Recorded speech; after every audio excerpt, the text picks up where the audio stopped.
इन योजनाओं से क्या मिलेगा किसान को? एमएसपी दो। पहला इनका जो अध्यादेश है उसके अंदर क्या होगा, इन्होंने खुली छूट दे दी।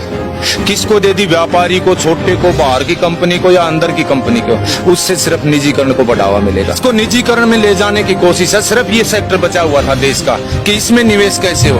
किसान चाहे मरो, लेकिन विदेशी कंपनियां और हमारे देश के बड़े बड़े उद्योगपति इसमें घुसाए जा रहे हैं और किसान बर्बाद किया जा रहा है। इस तीनों एक्ट में अगर एक चौथी लाइन सरकार लिख देती कि किसान का एमएसपी से नीचे एक दाना भी नहीं खरीदा जाएगा तो हमें कोई आपत्ति नहीं थी, लेकिन एमएसपी शब्द को इन्होंने छुआ ही नहीं। तो जैसे सब्सिडीज दे रही है सरकार, हमें सब्सिडी नहीं चाहिए, हमें फसल का रेट चाहिए। हमें कर्ज की बात करिए, कर्ज नहीं चाहिए, फसल का रेट दे दो।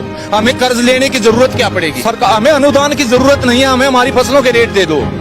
हम खुद इतने समर्थ हैं, देश को हम और भी ज्यादा भर देंगे, समर्थ बना देंगे। पूरा चीन का युद्ध लड़ रहे हैं बॉर्डर पर सारी मीडिया, वहां से थोड़ी फुर्सत मिली। हॉस्पिटल जिसमें अमिताभ बच्चन थे, नानावटी, उधर जा खड़े हुए। उधर से ये विकास दुबे पर आ गए, विकास दुबे से ये वापस फिर इसमें सचिन पायलट के वहां चले गए। किसान की देश के अंदरूनी हालात इतने खराब हो रहे हैं साहब, अब आर पार के बगैर कोई समाधान नहीं है। सरकार ऐसे नहीं चाहती। मैं दावा करता हूं इस पर देश के जितने भी विद्वान हैं, पढ़े लिखे या किसान, आप एक बार अंदाजा लगा के देख लो 2014 में चना, सरसों, धान, कपास, मूंग, मोट, गुआर का क्या रेट था और आज क्या है। कम से कम 2 कदम तो चल के दिखलाते, 2 कदम तो, बल्कि लागत किसान की डबल हो गई है और आमदनी वहीं की वहीं खड़ी है। आज बेचारा बिहार का किसान अपने यहाँ कुछ 1750 के आसपास इसका मक्का का एमएसपी रखा हुआ है, वहां पर 600-700 से ऊपर नहीं बिका है साहब, आप तसल्ली करके देख लो।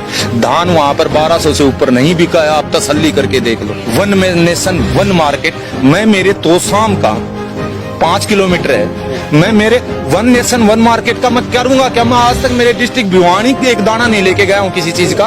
उस मार्केट में कर्नाटक कैसे लेके जाऊंगा, मैं हैदराबाद कैसे लेके जाऊंगा, मैं पटना कैसे लेके जाऊंगा जिसका किराया इतना पड़ा। न्यूनतम समर्थन मूल्य शब्द को छुआ ही नहीं, तो इसका मतलब किसान की बर्बादी के सिवाय इन अध्यादेशों में कुछ भी नहीं है। बड़ी मुश्किल से ये देश खड़ा हुआ था, ये ढांचा खड़ा हुआ था, मंडियों का ढांचा। आज देश में कितने करोड़ों आदमी है जो मंडियों में रोजगार कर रहे हैं, कितना किसान का पैसा लग करके कितने बड़े बड़े शेड खड़े हुए थे, ये उसको ध्वस्त कर देंगे। तो सरकार को जरूरत है ऐसे ऐसे कुकर्मों को सुधारे, जबकि ये रोज एक थैला भर के चले आते हैं। अब तो डर लगने लगा है देश की जनता को, कहीं बाथरूम में से कोई नेता मंत्री ना निकला और आते ही कोई योजना लॉन्च ना कर दे। हम सिर्फ चीन और पाकिस्तान की लड़ाई नहीं, अंदर से देश टूट गया तो पाकिस्तान और चीन हमें तो गुलाम रहना है, इनके हैं, फिर वो कर लेंगे। फर्क क्या पड़ेगा? अंदर से मजबूत करो देश को, और किसान के बगैर मजबूत कोई नहीं कर सकता, कोई नहीं कर सकता। हमारा देश कृषि प्रधान देश है और इसको उद्योग प्रधान देश बनाने की कवायद चली हुई है। WTO का प्रेशर हो या किसी बड़े बड़े अंबानी अदानियों का प्रेशर हो, बेचा जा रहा है किसान को। आज भी किसान को नहीं जागी तो भावी पीढ़ियां धिक्कारेंगी।